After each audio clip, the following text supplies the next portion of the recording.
எங்கே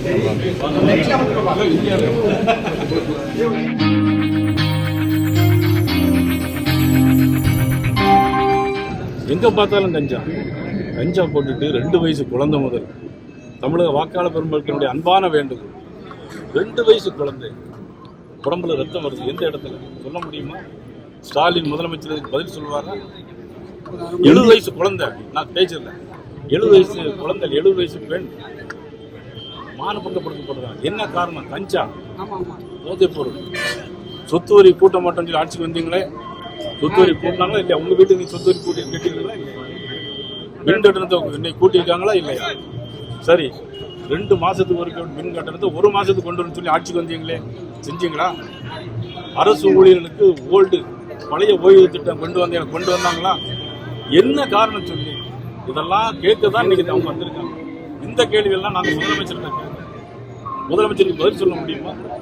சார், 8000 ரூபாய்ங்கிறது பெரிய லெவலில் தமிழகம் முழுவதும் பெண்களால் பேசப்படுது. 8000 ரூபாய் கொடுக்க நாங்கள் சொல்றதை முழுமையாக கொடுப்போம், செய்வோம். 2011-16 இபிஎஸ் செய்யல, அதனால எங்களுக்கு தான் மக்கள் ஓட்டு போடுவாங்க. சரி, ஒவ்வொரு மேடையும் ஒரே ஒரு வார்த்தை நம்ம முதலமைச்சருக்கு உங்களுடைய வாயிலாக இருக்கு. அவங்க 1000 ரூபாய் கொடுப்போம்னு சொல்லி ஆட்சி வந்தாங்களா? எத்தனை வருஷம் கழிச்சு கொடுத்தாங்க? சொல்லுங்க. சொல்ல மாட்டேங்கிறீங்க நீங்க.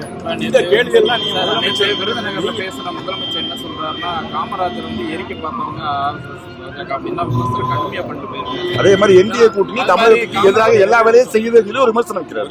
பெருந்தலைவர் காமராஜர் எவ்வளவு அசிங்கப்படுத்தினாங்க. கலைஞர் கருணாநிதி பேசுறதெல்லாம் சொல்லட்டுமா? இப்போ பெருந்தலைவர் காமராஜரை அசிங்கப்படுத்தி பேசுறாரு. கலைஞர் சொன்ன வார்த்தையை நம்ம சொல்லட்டுமா? ஆனால் இப்ப மாதிரி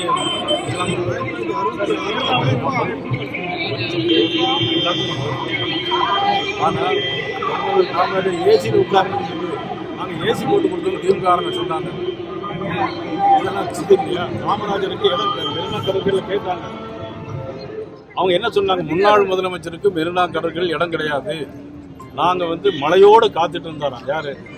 கலைஞர் அவர்கள் மழையோடு போய் காத்துட்டு இருந்து கேட்ட இடம் கொடுக்காம, ஆக எங்கேயோ ஒரு ஓரமாக கிண்டியில் ஒன்று கொடுத்துட்டு மழையோடு காத்திருந்தோம்னு சொல்லி முதலமைச்சர் சொன்னா. இந்த பொய்யை எத்தனை நாளைக்கு தான் பேசிட்டு இருப்பாங்க? இந்த பொய்யை பித்தலாட்டை எத்தனை நாளைக்கு தான் பேசிட்டு இருப்பாங்க? உங்களுக்கு முடிஞ்சிருச்சு. நீங்க தேமுதிக பிரேமல தான் இருக்காங்க. இபிஎஸ் ஏமாற்றிட்டாரு அப்படின்னு ஒரு ஆதாரம் அது என்ன ஆதாரம் நீங்க சொன்னாதான் எனக்கு சொல்ல முடியும். கையெழுத்து ஒப்பந்த தொகுதி பங்கீடு ஒப்பந்த கையெழுத்து 2 பேருக்குள்ள மட்டும்தான் தெரியும். அதுக்கு நம்ம பதில் சொல்ல முடியாது. அது அண்ணன் இபிஎஸ் அவர்களும் பிரேமலதாவும் நேரில் சந்திச்சு ஒரே இதில் பேசினா தான் தீரும். அது நமக்கு பற்றி அதில் நம்ம பேசணும்.